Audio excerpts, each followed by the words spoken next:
So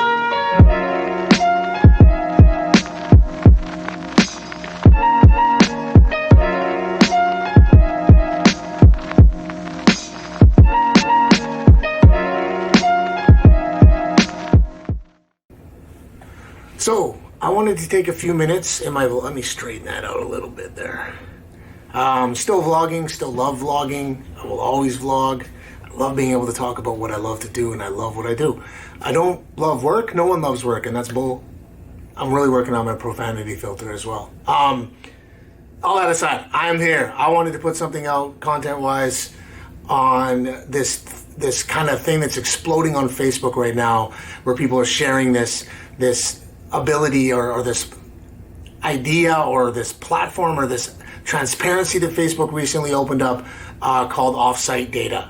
So they're tracking, essentially what people are panicking about is that people are tracking them outside of Facebook, and Facebook opened up this ability for you to go into your settings and look at your privacy and where they're tracking you. So people are logging in, going down through the options and seeing, well, Facebook knows when I bought this product from Amazon. Facebook knows I go to this website 3 or 4 times a night. They know that I go to this online shopping store. They know that I messaged on this app. All these things that they know about you. The reality is that they just recently took a step to make that data transparent. Before you couldn't see it, but it's always been there. It's the basic idea of remarketing. So the easiest way to explain remarketing and how it works, and this is a test you can do yourself very quickly, go to Amazon, search for a product, add the product to cart, sit there for a couple seconds, and then leave Amazon and don't purchase it, obviously, for this test. You will then see that there will be an ad following you around the internet for that product. So whether you're on Facebook, Twitter, Instagram sometimes, or reading CNN's news articles on their website, you'll start to see that product will follow you around the internet. And that's happened forever. And what Amazon's doing there is that with their Pixel, with collecting data based on your browser and your computer, laptop, phone, whatever the case may be, they're saying, okay, this person visited this website, they went to this page, they looked at this product, they added this product to their cart, but they did not check out.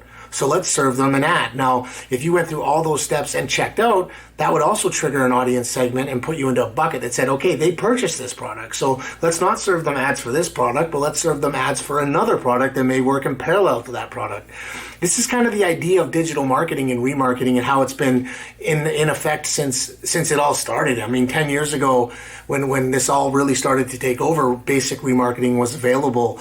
It's just gotten a lot more complex in terms of where the data is stored. But the reality is that when you signed up for Facebook, their terms and agreements allows them to track your web presence.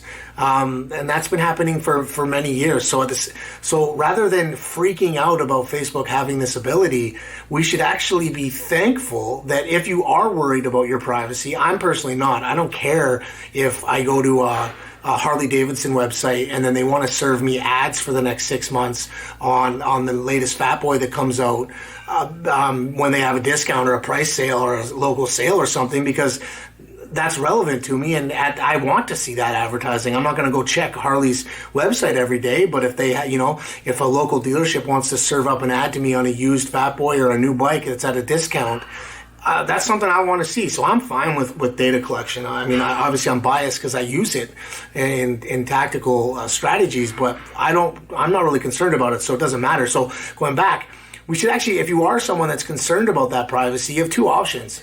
One is get off Facebook or clear that setting, and you can go in once a week and actually clear the history and that data that they're tracking. The benefit to that is that you can do that now. They don't have to do that. LinkedIn tracks you, Amazon tracks you, Twitter tracks you, websites themselves can track you, so they can have their own pixel in place. CNN probably has their own tracking, Fox News, whatever the case may be. Big retailers sometimes have their own tracking pixels in place so that they can retarget you with ads on programmatic platforms. AdWords obviously has a pixel. Every website that you go to probably has a pixel in it so that they can retarget you with ads. I think the big thing to understand is that this has been happening forever, and it's the basic fundamentals of online advertising, and that we should actually just say, hey, Facebook, thanks for giving us the ability to clear that history. We appreciate it. Boom.